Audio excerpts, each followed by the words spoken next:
Dalam budaya orang Sunda, sejak zaman dahulu terdapat cukup banyak ucapan atau perilaku dalam aktivitas sehari-hari yang dilarang. Sesuatu yang tabu biasa disebut dengan pamali dalam bahasa Sunda.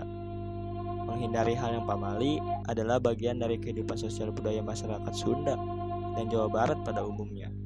Kebiasaan ini terkait erat dengan prinsip-prinsip orang Sunda, semacam tanapti yang artinya tertib, siloka yang artinya meminjam kata atau bahasa lain dengan bertujuan untuk tidak membuat tersinggung perasaan orang lain. Ramah tamah somea hade kasema yang artinya berperilaku sopan santun dan ramah pada tamu. Ta adigung adiguna luhur kuta gede dunya yang artinya tidak sok, sombong, angkuh atau pamer, dan handap asor yang artinya rendah, tidak ingin menonjolkan diri. Selain itu, orang Sunda pada dasarnya penuh dengan pertimbangan dan perhitungan apapun resikonya, yang biasa disebut nista, maja. Dari beberapa hal yang dilarang atau pamali oleh orang Sunda zaman dahulu, ada beberapa yang hingga saat ini masih dilakukan atau dipercayai. Akan tetapi, kebenaran terkait kepercayaan tersebut sering dikembalikan kepada individu masing-masing karena ada beberapa hal yang dianggap hanya mitos. Meski demikian, di luar konteks mitos, bisa saja dikatakan bahwa larangan melakukan hal yang pamali sebenarnya bertujuan untuk kebaikan juga, yang terkait dengan hukum sebab dan akibat. Oleh karenanya, di sini saya akan membahas pamali dalam masyarakat Sunda dengan menggunakan logika atau nalar. Halo teman-teman semuanya, perkenalkan nama saya Muhammad Farhan Perdosi, anak jurusan komunikasi di Sekolah Vokasi Institut Pertanian Bogor. Kembali ke pamali, mungkin beberapa pembaca masih bingung dengan arti kata pamali. Sebetulnya arti dari kata pamali secara bahasa adalah pantangan, namun secara istilah pamali bisa diartikan sebagai sebuah pantangan dari hal-hal yang menurut tradisi atau budaya yang tak boleh dilakukan dengan cara sengaja, sebab hal ini akan menyebabkan datangnya malapetaka atau faktor tidak baik yang akan menimpa seseorang yang melanggar pantangan tersebut atau orang lain yang dekat bersama pelanggar pantangan tersebut. Dari sisi lain, ada pula yang mendefinisikan pamali sebagai sebuah larangan yang ditunjuk untuk menakut-nakuti anak kecil pada zaman dahulu supaya tidak berani membantah atau melanggar perkataan dan perintah dari orang tua mereka.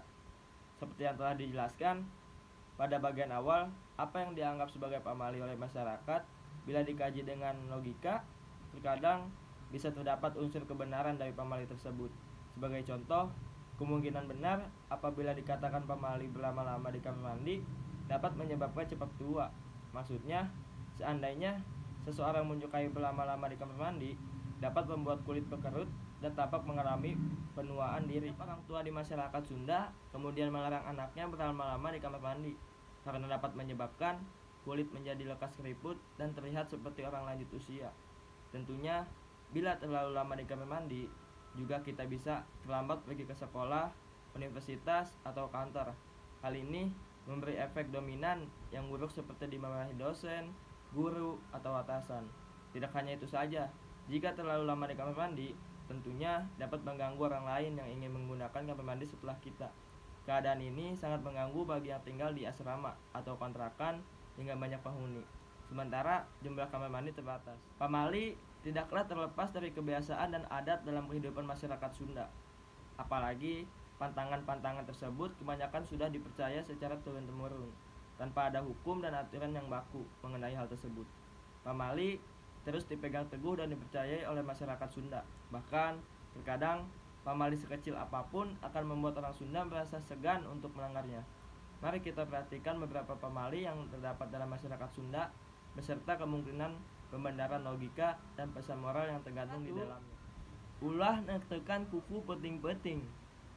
Arti dari pamali ini adalah jangan memotong kuku malam hari, dengan mitos bahwa hal itu dapat membuat orang yang melakukannya jatuh sakit atau malah meninggal dunia. Perhatikan bahwa pamali ini muncul pada masa ketika fasilitas penerangan di daerah-daerah tempat tinggal orang Sunda belum begitu baik, dan situasi malam hari sangat gelap. Secara logika, pamali ini terkait dengan kekhawatiran akan teririsnya bagian kuku atau bagian tubuh yang lain. Jadi, memotong kuku dalam situasi itu lebih baik dilakukan siang hari saja. Di masa kita sekarang, tentu saja tidak masalah memotong kuku malam hari jika cahaya cukup menerangi saat memotong kuku. Kedua, ulah keluar imah sarepna. Pamali ini bermakna jangan keluar rumah saat menjelang malam. Mitosnya adalah bisa diculik oleh setan. Perlu diketahui bahwa pamali yang satu ini sebetulnya berasal dari salah satu anjuran dalam agama Islam untuk menahan anak-anak di waktu maghrib hingga isya agar tidak berkeliaran di luar rumah, karena saat itu adalah waktunya setan-setan beraksi menggoda manusia. Anak-anak dalam hal ini dianggap yang paling rentan terhadap setan. Mungkin masyarakat Sunda dahulu agak keras memaknai anjuran agama Islam itu, sehingga mitos yang muncul adalah bisa diculik setan. Anjuran agama tentunya merupakan suatu keyakinan yang tidak perlu dipertanyakan lagi. Masyarakat Sunda dahulu agak keras memaknai anjuran agama Islam itu, sehingga mitos yang muncul adalah bisa diculik setan. Anjuran agama tentunya merupakan suatu keyakinan yang tidak perlu dipertanyakan lagi bagi penganutnya.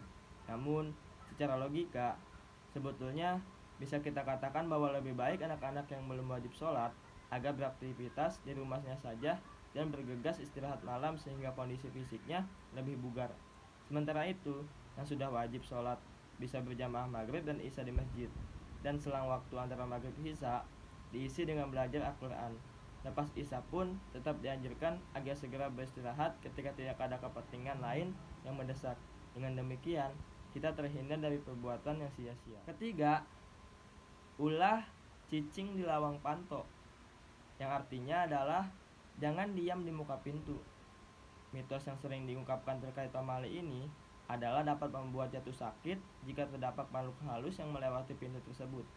Mitos ini tentu bertentangan dengan logika. Sebetulnya, secara logika, kita cukup katakan bahwa berdiam di dekat pintu dapat menghalangi sirkulasi orang lain keluar masuk. Keempat, ulah ngaremeh. Arti dari pamali ini adalah jangan menyisakan nasi di piring sebutir pun.